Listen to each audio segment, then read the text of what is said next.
in your contact center. My name is Chris Herrick, and I'm the SVP of PACE, which is the Professional Association for Customer Engagement, and I'll be your moderator for today's webinar. There's just a couple of housekeeping items before we begin. This webinar will be recorded and then sent out to all registrants later this week for your viewing convenience. We will be answering attendee questions at the end of the webinar, so if you do have any questions, please feel free to send them in any of the following three ways. First, you can send the questions through the Q&A feature on the GoToWebinar side panel. Two, you can email the questions to marketing@connectfirst.com. Again, that's marketing@connectfirst.com. Or three, you can tweet your questions to @ConnectFirstInc, and that's @ConnectFirstInc. Now I'd like to go ahead and take this opportunity to introduce our great panel for today's webinar. First off, we have Jeff Brown. And Jeff is a Senior Compliance and Security Advisor and Director of Business Development for Compliance Point. With 30 years of IT experience and more than 12 years experience in the compliance and security, Jeff and the Compliance Point team assist BPO and call center organizations achieve and maintain compliance with industry and regulatory standards such as PCI, DDS, HIPAA, SSAE, SOC 2, and many others. Now I'm going to move on to Darlene Gellerstoff. With nearly 30 years of experience, Ms. Gellerstoff is considered to be one of the contact center industry's top consultants. Her consulting practice, Direct Communications Specialist, LLC, was founded in 1990 and focuses on contact center technology, operations, and performance, as well as direct response campaigns and multi-channel customer experience. Now, prior to starting DCS, Ms. Gellerstoff's professional background includes executive positions with the Dun & Bradstreet Corporation, Donnelly Marketing, W.H. Brady Corporation, and National Data Corporation. Throughout her career, Ms. Gellerstoff has worked with hundreds of companies to develop successful customer experience programs and contact center operations. And last but certainly not least, we have Rob Schneider. And Rob is known for his strong reputation as the ultimate client advocate. Rob oversees and guides the Connect First customer support and account management department. With over 13 years of experience in the telecommunications industry and over 21 in client service and account management, Rob plays a critical role in Connect First's mission to take insanely good care of their customers. Now, prior to joining Connect First, Rob was a senior account manager at Adventone, where he was the primary point of contact for some of the largest pharmaceutical companies in the world, including Pfizer, GlaxoSmithKline, and Novartis. Now, what's going to happen is Jeff is going to start us off with an overview of HIPAA, and Darlene is going to go ahead and go into a blind case study of a previous client, and then Rob will finish with the 5 best practices for HIPAA compliance. So with that, Jeff, I'm going to go ahead and turn it over to you. Thank you, Chris. Okay. I can flip that. Okay, so what I'm going to do is just kind of give you some background, help you understand what the HIPAA standard is, how it kind of came to form, what it's trying to do, and how it affects you as a contact center as far as being able to maintain this types of regulatory information. So we can get a slide there. Just the first thing is the HIPAA stands for Health Insurance Portability and Accountability Act. No, there are not 2 P's in HIPAA. And again, it's a federal law, and the objective behind it was to protect the privacy of patient, to be able to provide guidelines on how to secure it, adhere to a minimum standard, and again, make sure that the patient's rights for access, use, and disclosure are taken into consideration. So, HIPAA was established back in 1996, so it's been around for a long time, and for the first pretty much almost decade, not really a lot of folks really adhere to it. The security rule, which is a key component of the HIPAA standard, went into effect in 2003, which really kind of focused around how that data is to be secured within organizations. On top of that, the HITECH Act was passed in 2009. This was part of the American Recovery and Reinvestment Act, and it provided, it actually increased fines and put more focus around how information protected, as well as incented organizations to go to electronic standards for how they're handling that information. And the last update back in 2013 was the omnibus rule. And this was really important because up until this point, most of the onus on protecting that information kind of centered around the provider, or we call covered entity. What the omnibus rule, one of the main things it did is it forced the responsibility of protecting this information down to partners, which they call business associates, as well as any suppliers of those businesses. So it went downstream, and everybody has a role in making sure that this information is secure and protected.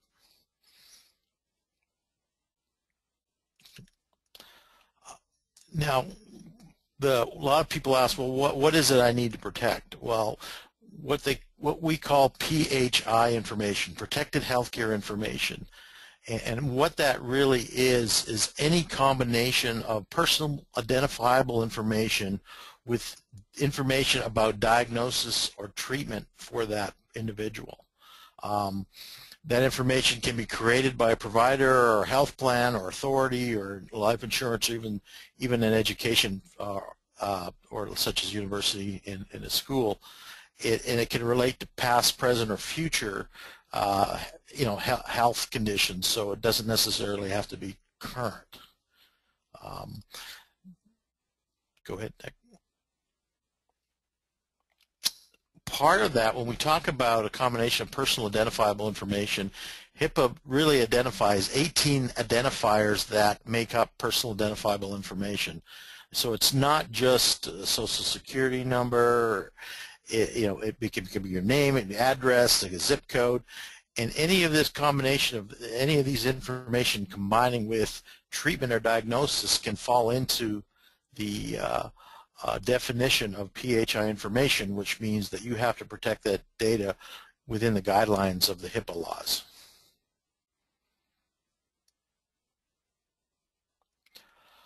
So who needs to comply?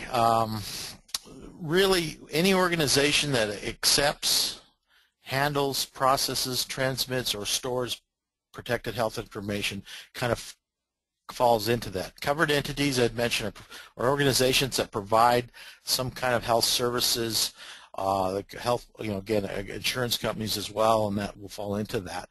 But business associates, which typically where a call center or an organization would fall into, that potentially can handle that information, will fall into this. And that means even if you're not storing it, if you're just viewing that information or on the customer's machines, or you're just taking it over the phone and entering it into the customer's systems, you still have some requirements around how you're protecting that information, policies and procedures, training your employees, etc., that have to be done at a minimum.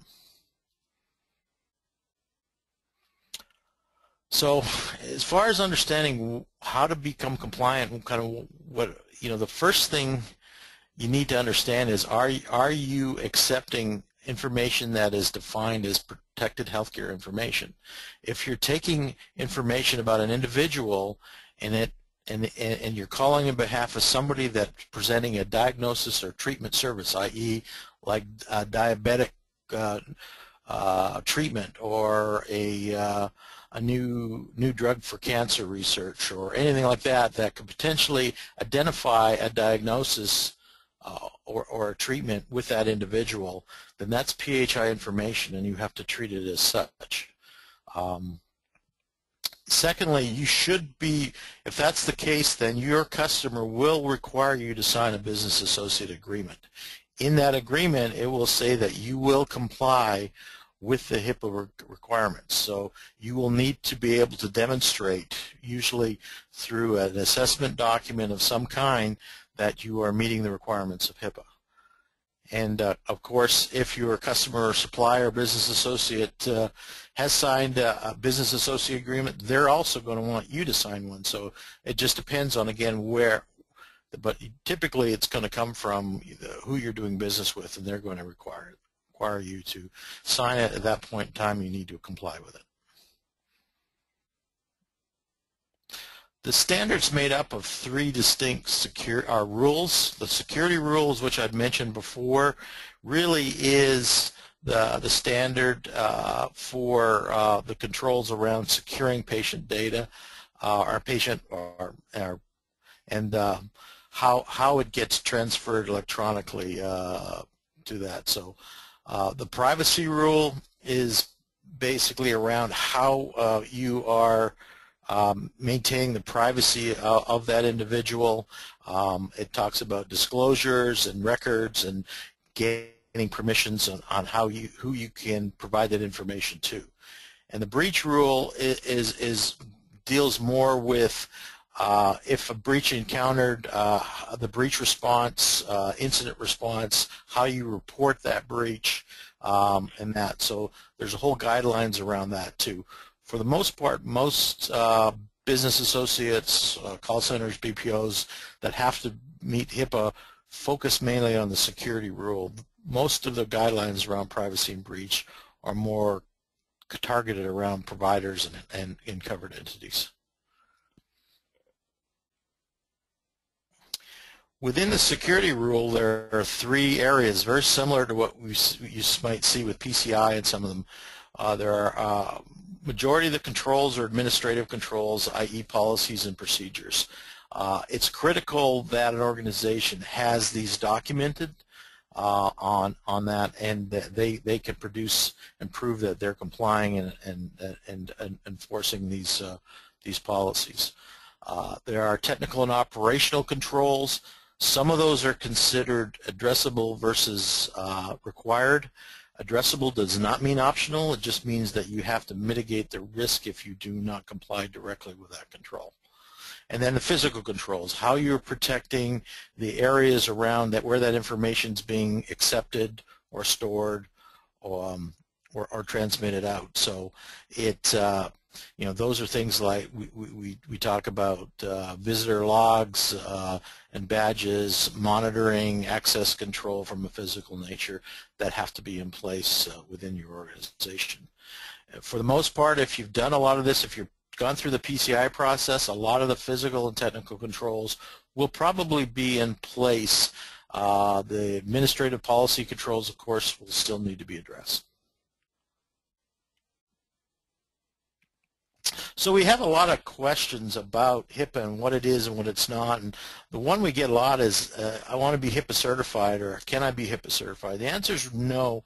HIPAA being a federal requirement, there is no certification authority. So the best you can get is a validation of compliance with HIPAA.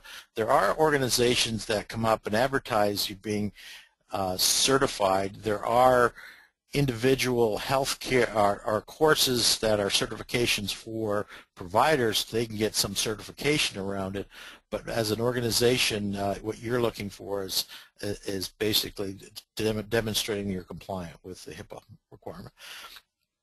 We also a lot of folks ask us about SOC 2 or PCI, and if I'm certified, then I'm HIPAA compliant. And the answer is no.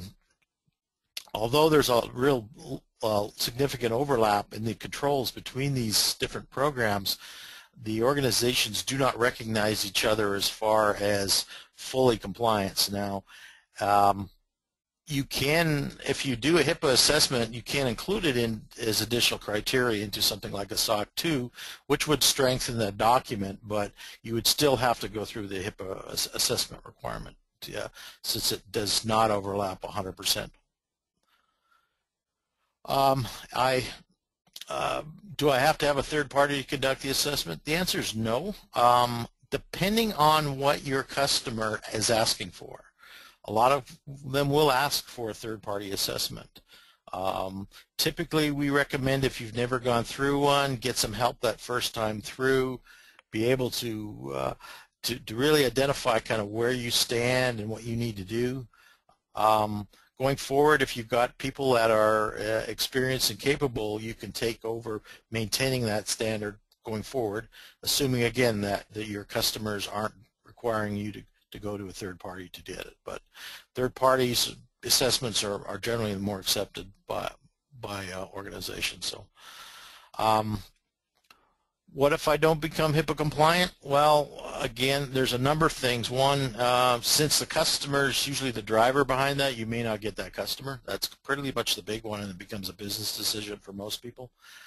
You are subject to federal fines if you are found non-compliant and there's a breach. And there's a big difference between if you're found out that you are negligent versus whether or not you're meeting the requirement and still got breached. But negligence, they've really bumped the fines up significantly. You're seeing fines, some of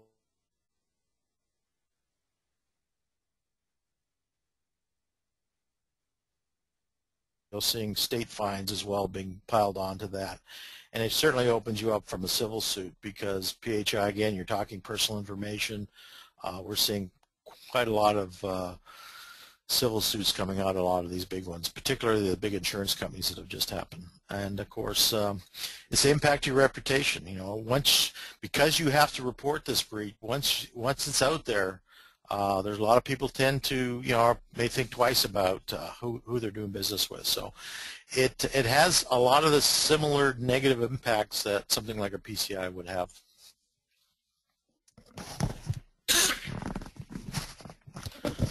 So best way to get started with this, our recommendation is if you haven't done it before, get a third party in to do a risk assessment, figure out where you stand, where you're missing some areas of compliance, and identify the things that you need to get done.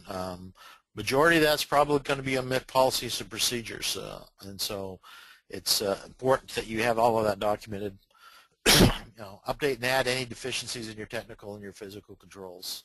Once you've got that, typically organizations do not want or don't require you to have a complete 100% report of compliance like PCI would require.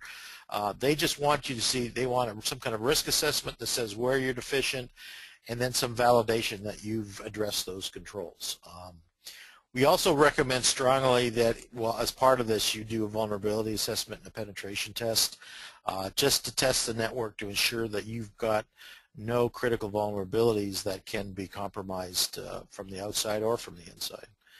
And implement some kind of program to manage and maintain this. The biggest false sense of security we see out there right now is folks going out there, they're getting the report, getting it checked, and they don't do anything else. And every one of those controls has a frequency and a task that has to be performed on an ongoing basis, and so you need to incorporate that into your daily, monthly, weekly, annual processes from a security perspective to ensure that you're staying compliant with the laws.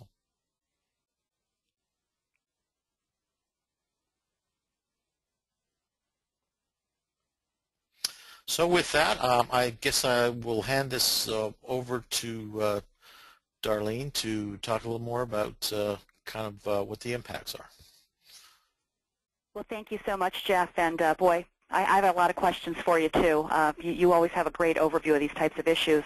First, I wanted to say that the types of work that we do, we are not compliance consultants. We don't go in and do assessments or audits of operations specifically to look for compliance issues. If we run into them, we certainly call the good people over at Compliance Point because obviously that's their area for expertise. What we do is go into a number of in-house operations and outsource operations as well to do operational assessments on performance, technology, and those types of things. We are routinely looking for areas of non-compliance. We're aware of all of the compliance points, and we'll certainly take that into consideration as we do an assessment.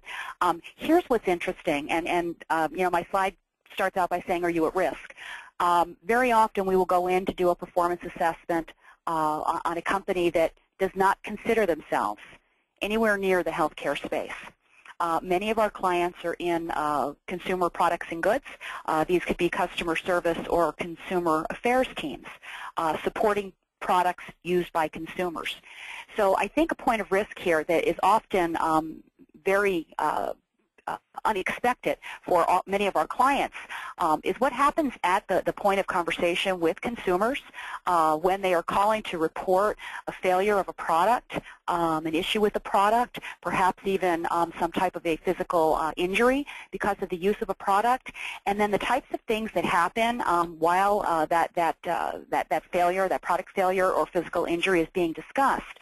So obviously call recording and agent and desktop recording are normal activities in contact centers, and the storage of those recordings.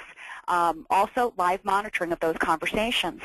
So if you think about what could be taking place during many of those conversations, they're going to fall right into Jeff's list of items that fall under the HIPAA requirements.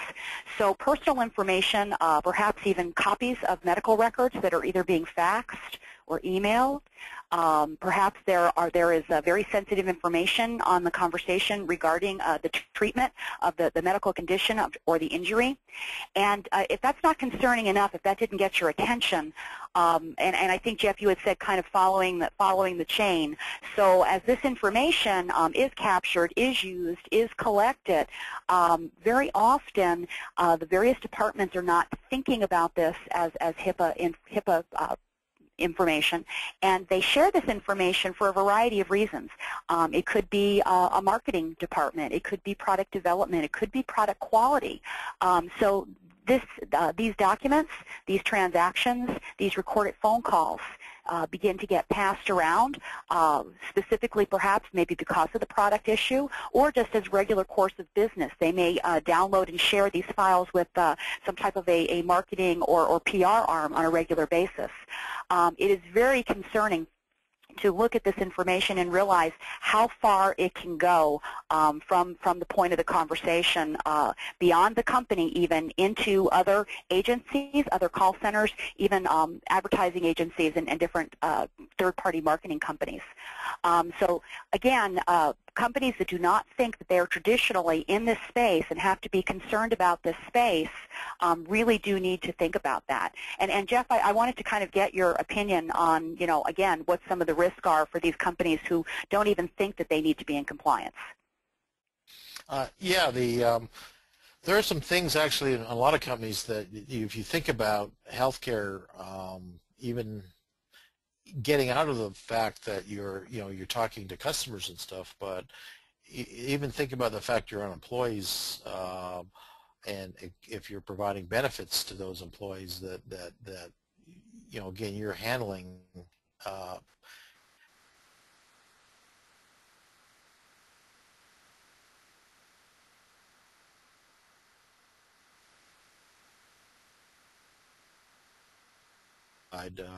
people, I have to refer them to legal advice, but calling all the time on mishandling of records, an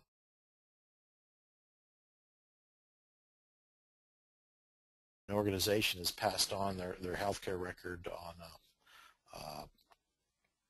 to another organization, and you know, right away there's a violation there. So you've got to be real sensitive about not only how you protect it, but who you're giving that to, both internally and particularly externally, because if the individual hasn't given permission in some kind of documented fashion, you just violated their privacy requirements for and at that point in time, potentially you may even have to report a breach. So. Well, and I think very often if, the end-to-end processes have not been documented and really assessed for risk, it's very hard for people who are perhaps not really thinking they're on the front lines of sharing or even coming into contact with this information, that they just share this information as a normal course of business, and they are pretty much ignorant of what those requirements would be.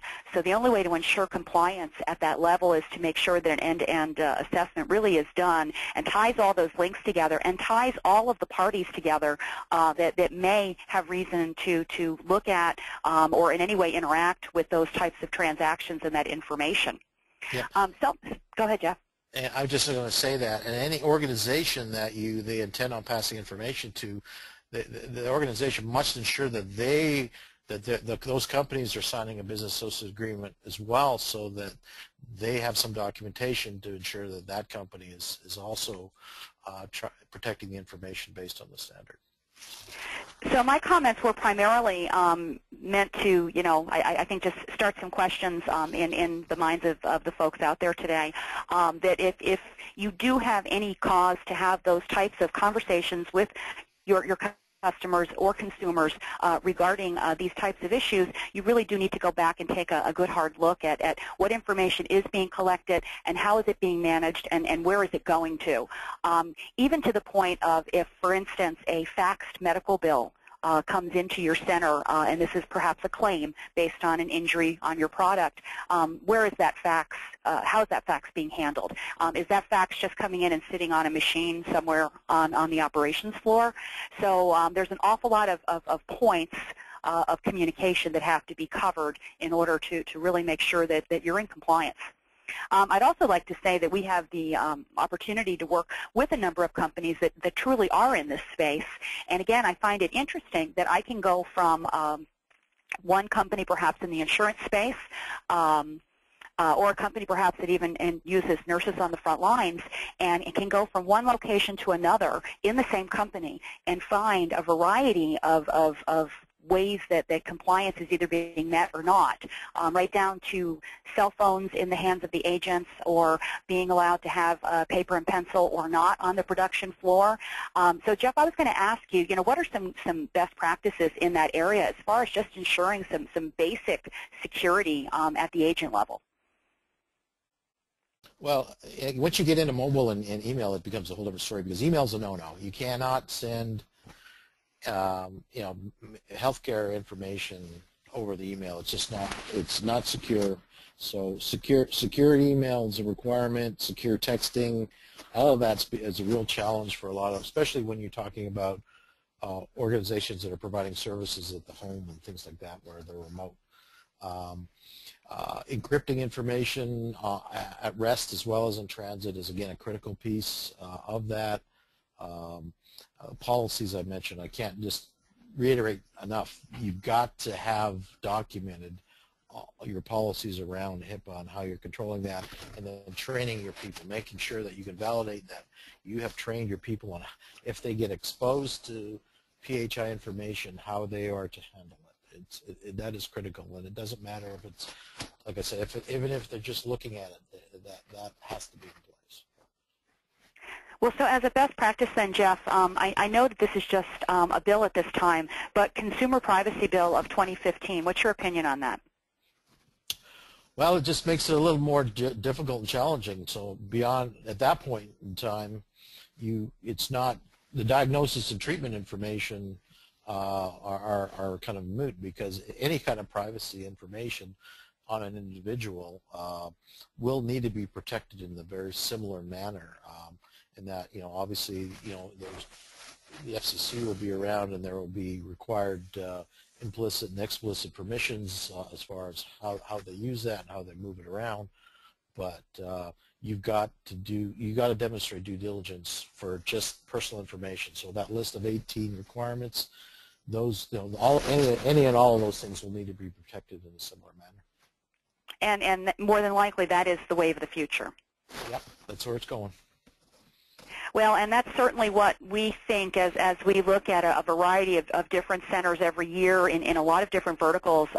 Being safe is definitely the better position to be in, and probably the time to start thinking about looking at what compliance requirements are from a PCI and from a HIPAA perspective is a good place to start as companies maybe take the first step towards their own self-audit or consider bringing in an actual compliance company such as Compliance Point.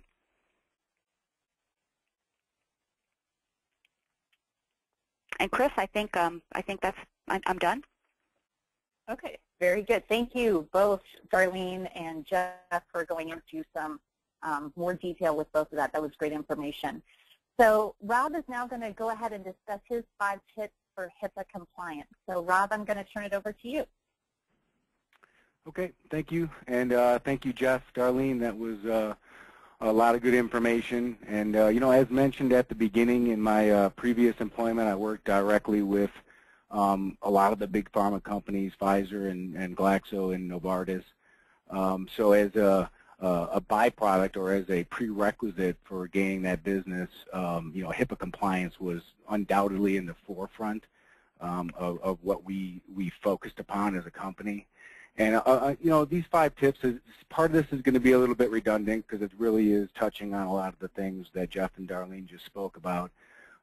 But, you know, really from my experience and from what we've learned over the years, you know, the recognition of the PHI is really the most pertinent thing. And you can go ahead and flip to that first slide. And just recognizing what, you know, what patient health information is. The slide that Jeff put up there with the 18 identifiers is excellent. I think that pretty much covers it and then some. But then being able to take that and identify where that intersects with your business practices, and this kind of ties into what Darlene was saying is, you know, where I had the experience of working directly with Pfizer and Glaxo and Novartis was, you know, extremely obvious because of the healthcare provider business and where they were in pharmaceutical. But, you know, this does span far beyond that, and really knowing how to identify where your company and your policies interact with that is by far and away the first step.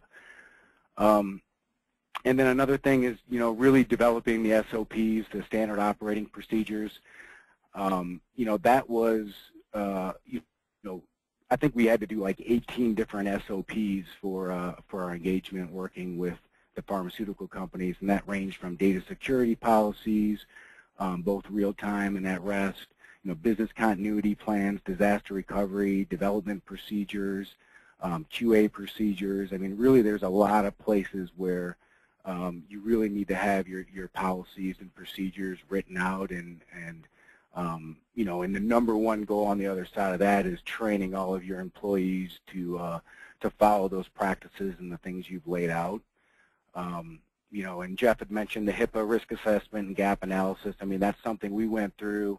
You know, to his point, there is no, you know, HIPAA law out there that says you're certified and you're not. I mean, it really is, you know, the training of the customer, you know, what the customer requires from HIPAA compliance, and matching that to your business, creating all the policies, and then making sure everyone adheres to it. So before I get into the encryption, just a couple of things, you know, from, you know, that are kind of on the outside within a contact center is, you know, training the agents, and a lot of the things that Jeff and Darlene mentioned are definitely in the forefront. But something else that kind of tied into, you know, contact center business is the use of IVRs and things along that nature, because, you know, this is something we ran into because, you know, we worked with the transcription processing, and that's really not much different than having a live agent on the floor speaking with the customer. You're you know, within the marketing that was, you know, in my example, it's using the pharmaceutical company, you know, they would put marketing out there on the television or magazines or wherever, and, you know, a part of the IVR piece of this contact center was gathering name and address so you can send further information to the person inquiring. And one of the things that was very prevalent in the industry was just because you're asking a customer for name and address doesn't always mean they're only going to give you their name and address. So a big piece of the HIPAA compliance within the pharmaceutical industry was also identifying adverse events and escalation processes around how to handle those. And I don't really want to go through examples, but there's a lot of people that would, you're asking for a name and address, and they would give you a lot of information on what they feel about a certain medication or a certain procedure or things of that nature. And being able to handle those in the automated world is something else to really pay attention to, because, like I said, the call center world, it's training, it's agents, it's live, but when you're putting an automated system as a point of contact, that's a whole nother realm that needs to get paid attention to. So I think the next piece, looking at the data encryption, this was talked about quite a bit. There's a lot of policies and procedures that are pertinent here, not sending identifiable information over email, things of that, are pretty common. Not using public FTP processes, looking at multiple ways of encrypting data, while it's in transit or at rest. If you've got remote workers that are at all tied in, I know remote access is a difficult piece if you're working with someone that's really focused upon HIPAA compliance. But utilizing VPN networks for remote access, that really creates a short-lived encrypted space to access data, because that's going through the public internet, and not using a VPN is pretty much a violation. Using SSL for access to sensitive data. I know putting data on portable devices was definitely something that was need to be controlled, and was a high point of making sure that that you try to not use portable media as much as possible. If you do use, this is for sensitive customer information, but if you do use portable media, make sure that that's encrypted. Things of that nature. I think the encryption's pretty straightforward. It's not, as it says here, it's definitely not required, but it's definitely something that if you have a customer that's looking to make sure that your contact center is HIPAA compliant, you're going to want to be doing all these encryption processes. You can move on to the next slide. So avoid recording sensitive information. So this is a little bit tricky, because in the live contact center you can definitely pause recordings. We have processes here where we can encrypt recordings so that it's not clear to anybody who would be able to access a call recording. But call recordings are sometimes needed, and they're necessary. I know there's QA processes for either call centers or even in an automated IVR space where you want to listen to your call recordings and make improvements to your contact center, improvements to your interaction with your customers based off those recordings. So the key here, and this ties back into the encryption, is setting up encrypted voice to be HIPAA compliant. If you are doing call recordings and using them for QA, having those reviewed and analyzed in a secure environment, and then once they're completed, really encrypting them and making sure that they're secure when they're at rest once you're done using them for QA. So I think the next slide is password policy, and this falls everywhere and outside of HIPAA, but definitely within HIPAA. Making sure the agent workstations and the places where your employees or any of your customers out there accessing data, that they're using the latest security safeguards and strong passwords, biometric checkpoints, things of that nature. Forcing password changes at 3 to 6 months was also something that we had to do to make sure that passwords don't get renewing your password every 3 to 6 months is an easy thing to do to make sure that you have a secured password.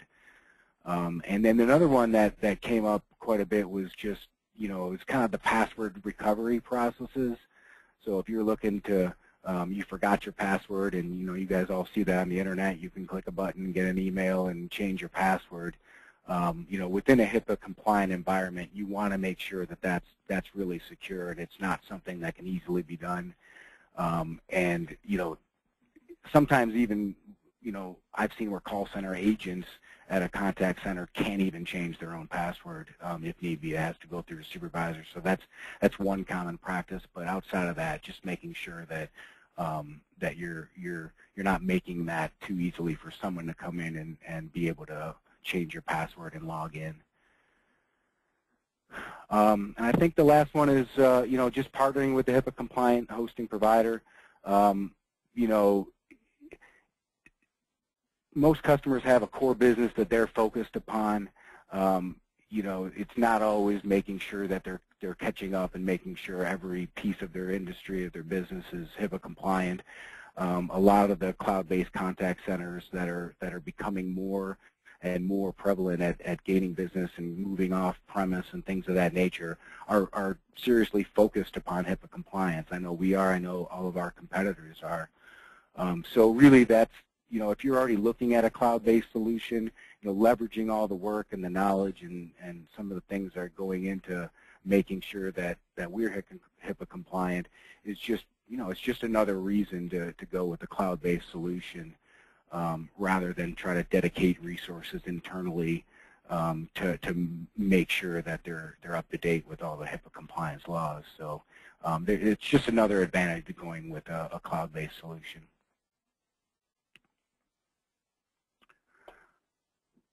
Okay, perfect. Rob, thank you so much. Now we're going to go ahead and start some of our questions and get some answers from our expert panel that we have. Jeff, I'm actually going to come to you first because when you were going through your presentation, it sparked one of my questions. And I'm not going to hold you to anything, nor is anybody else here, but what are some of the associated costs with a third-party assessment? Well, again, it partly depends on, there are different components of what that assessment encompasses. The assessment itself, I would say, can range anywhere, depending on the size of the organization, number of locations, in that, how many systems and agents we're dealing with. But it can range, I would say, anywhere from you know, $6,000 or $7,000 up to $20,000, $25,000, $30,000 if there's a lot of locations to deal with. So it could be significant. It just depends on the magnitude and the size of that. So each one looks a little different. If you're adding penetration testing to that, you have to kind of look at the size of the network. And what we try to do is we try to work with the organization to scope this as small as possible within their operations, so it doesn't have as much impact, both from an assessment standpoint, but more from the remediation standpoint, because the last thing they want to do is to have all their entire organization fall under these requirements. So. All right, perfect. And that's going to lead me into the next part. I have a two-parter for you, Jeff. I should have prefaced that. Once you do your initial assessments and your gap assessments and your risk testing and all those types of things, is there anything that's dictated that says how often you have to do that again after the initial one has been done? The requirement is for you to do an annual assessment of HIPAA, but you don't have to do, as I said, the requirement does not state you have to be a third-party assessment each year. So typically, we recommend get help the first year, and if you have smart people that can do this and handle it year two, as long as your customer is okay with it, they can provide that information to the customer that they've revalidated HIPAA. But HIPAA requires even hospitals to undergo an annual assessment, so all the business associates that go downstream will have to provide that same information. Okay, perfect. Darlene, I'm going to focus this question on you a little bit. You really focused on a lot of the fact that the people that you consult with, your partners are focused on becoming HIPAA compliant, or they might not know, and so you're walking them through some of those strategies and so forth. Do most of the companies that you go in and work with, do they have compliant solutions, or are they in the dark about those types of things? Well, Can you give just a little feedback on that? That's a great question, Chris. And you know, again, in general, of course, all the companies I work with have some degree of corporate attorneys, some type of corporate lawyers supporting them for a lot of the important issues that are just standard business issues. A lot of the issues that we deal with in contact centers in general are very unique. You know, I think this HIPAA compliance at the contact center level is, again, another area that could be extremely unique and might not even be on a corporate attorney's radar if he's not thinking that there's anything that's even remotely related to HIPAA happening in the contact center. And why would that be? Well, contact centers are wherever they are. They might be in Iowa, they might be in the Philippines, they might be in-house, they might be outsourced. So very often what's actually happening on those front lines is probably a bit of a mystery to some people perhaps in corporate offices. So unless an end-to-end assessment is really done of, you know, what is the engagement with the customer, what is the consumer engagement model, and what are all the points of connection and contact with that data, very often they just don't realize it. They don't realize what kind of information is being captured, and they don't realize where that information is going. That's fantastic. Thank you. Rob and Jeff, this is one that's come through our question box, and I think it's pretty pertinent. This person is asking for some serious help here. And the question is, we have numerous medical clients that insist we transmit PHI via SMS.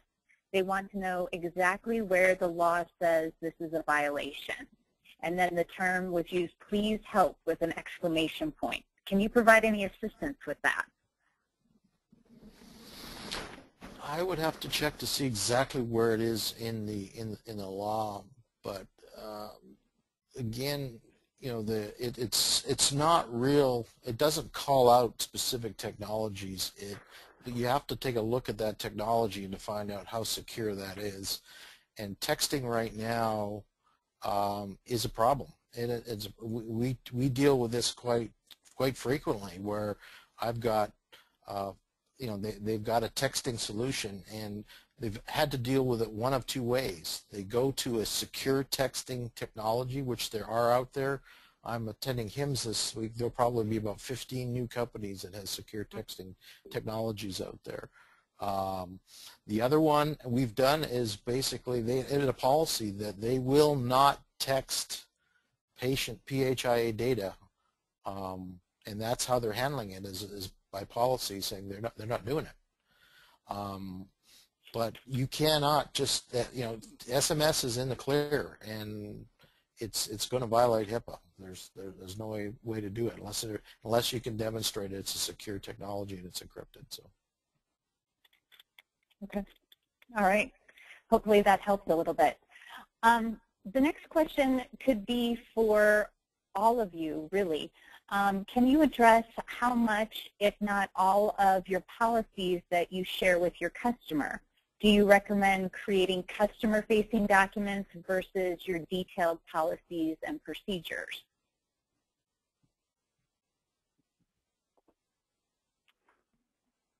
Yeah, I mean, this is Rob. I mean, from my experience, there was an advantage sharing the policies with the customers. I mean, obviously you got to be, you know, concerned with sensitive, and there's information that you obviously don't want to share because it's internal. But you know, with my experiences with creating SOPs, those were readily shared with both customer and internal. Very good. I'm going to ask this to all three of you as well, because it really seems that HIPAA has exploded over, or HIPAA compliance has exploded over the past really year and a half, 2 years. Why do you think HIPAA compliance is becoming such a big deal? Well, this is Darlene. I mean, it's certainly in the news on a regular basis. So I think awareness, and Jeff, I think you said that, years back it was kind of a slow rollout on it. Yep. And, yep. Now, everyone is seeing something probably almost weekly about some violation of issues with healthcare information, violations with issues with your privacy in general are just regularly top-line news items. I'll give you my perspective on it because it comes from two different ones. Is one, they've coined 2015 the year of the healthcare breach, and the reason for that is twofold. One is that the credit card industry is finally getting their act together, and they're going to make it more difficult for retail merchants to get hacked with the PIN and chip. It's not perfect, but it's going to be better. So the focus is going to be in other areas. Secondly, the value on the black market of a healthcare record with a social security number, a patient name, and address is 10 times the value of a credit card right now. That's why healthcare information is a big focus. And that makes a lot of sense. So I have another question that came in from our audience as well, and I'm going to pair it with one of the ones I had as well. Is there a place where you can get more information on HIPAA compliance? And then a follow-up to that, is there a checklist that would exist that somebody can use to do an initial self-assessment before getting a third party involved? The answer is yes on both. There's a lot of different resources out there for HIPAA. The HHS.gov and the ONC has a lot of information all the way from the actual standard and the legal document of the law all the way through that. They do have a standard checklists and that available that you can download that as well. Again, that's certainly something that Compliance Point can provide if they ask for, as far as kind of what is the kind of a one-page things that I have to go in and look for getting ready for this. So we'd be happy to do that as well. Okay, great. I'm going to try and get in 3 last questions here. So going along with that question, as people are looking to do self-assessments or becoming HIPAA compliant, how would you best determine if a vendor that you're using is HIPAA compliant? Well, this is Darlene, and one of the things that we do very often for our clients are help them with identifying and acquiring outsourced partners. So we'll put together the request for proposal, and we'll walk through those responses and then kind of actually vet the respondents on behalf of our customers. Absolutely, it needs to start with the requirements you put forth and how you view and evaluate the responses when they come back from the variety of outsourced partners that you've sent your proposal request to. So you need to build that into your requirements. That seems like a great way to go about doing that. Well, and anyone that is absolutely good in the space is going to have very clear responses, available documentation, and probably even a compliance department or compliance officers that you could get further information from. So that's very, very important to ensure that those issues are addressed up front before you go to contract with a partner. Absolutely. Always need to look to protect yourself. So this is going to be, I think this is something that's going to be in the back of everybody's minds. Specifically when we heard things, that came out with do not call and all those, and the CFPB. Originally, large companies were targets for HIPAA fines. or those types of fines, excuse me. So now, are we seeing that just large companies are just targets for HIPAA fines and they're staying away from the smaller guys? No. What you're saying is, first of all, the feds have actually tripled the number of audits they're doing, and if you are in the chain for a large organization and you're a BA, the chances are you could get selected just to do one of these random audits. But if you have any kind of breach, to expect somebody to be looking closely at you. So everybody is under the microscope then? Yep. This one is going to be speculation on your parts, but I'll ask all three of you. The Consumer Privacy Bill becoming law, the person is asking, can you speak to the potential timelines? They realize that it's pure speculation, but do you figure that you're talking 2 weeks, 2 years, anything like that? I think I'd rather protect the weather. I would have to agree with that assessment. Although, you know, we did talk about this briefly yesterday, and you know, anyone that's watched bills and especially in areas like this, you know, it is hard to predict. But it's probably not going to happen this week. How about that? Yeah, yeah. Eventually, it will be reality, though. So safe as non-committal, right? That's Yep. as safe as we can go. Well, everyone, it looks like we're running out of time for today. If you did send a question and we didn't get to it, and I know there were some that did happen to, we will make sure that we follow up with you via email later today or tomorrow. Please do remember that we'll be sending out the recorded version of the webinar tomorrow afternoon. Please share the recording with any other coworkers that might be interested in learning more about HIPAA compliance. I would like to thank everybody for joining us today. I would especially like to thank Jeff, Darlene, and Rob for sharing all this vital information on HIPAA compliance with all of us. I really hope that you all have a wonderful day and take care. We'll talk to you soon. Thank you. Thank you. Bye. Bye, everyone. Bye.